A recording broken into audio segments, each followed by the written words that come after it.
صلي على الحبيب قلبك يطيب. بناتي واخواتي داخل مصر وخارج مصر، يا رب تكونوا بخير ان شاء الله. كده خش مع تيتا المطبخ. هنعمل ايه؟ جايبين ايه؟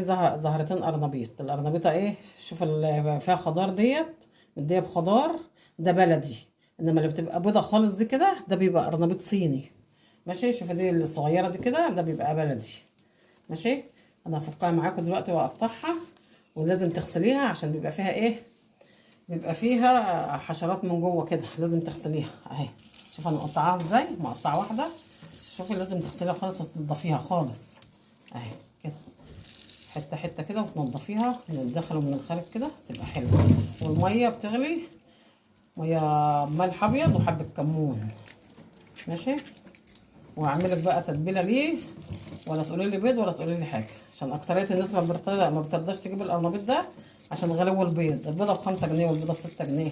انا هعملهولك بقى من غير ولا بيضه. دلوقتي اتفرجي عليه وهتلاقيه ناشف ومقرمش وزي العسل. بس لازم تسيبي الميه جاريه عليه كده، والميه اللي انت بتغسلي كده تكون الميه ايه؟ بتغلي على البوتاجاز. ماشي؟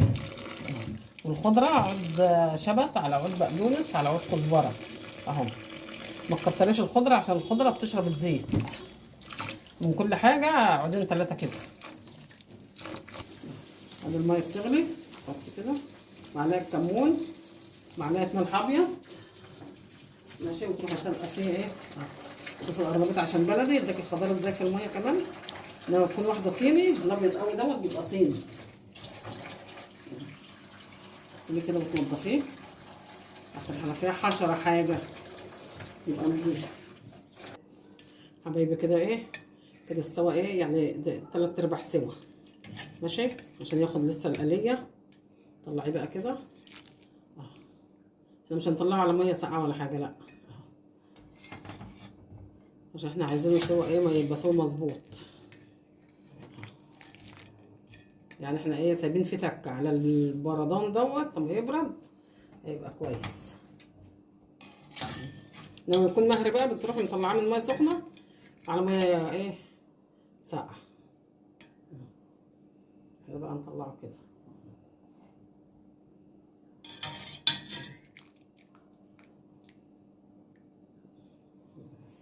لما يكون 3/4 سوا على القليه هيبقى سوا مظبوط.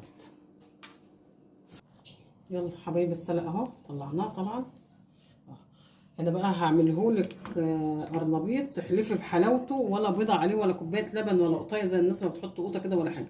ده ملح وفلفل وشطه وكمون اهو. الصلاه على النبي. عد معايا بقى. ده كركم ومعلقه نشا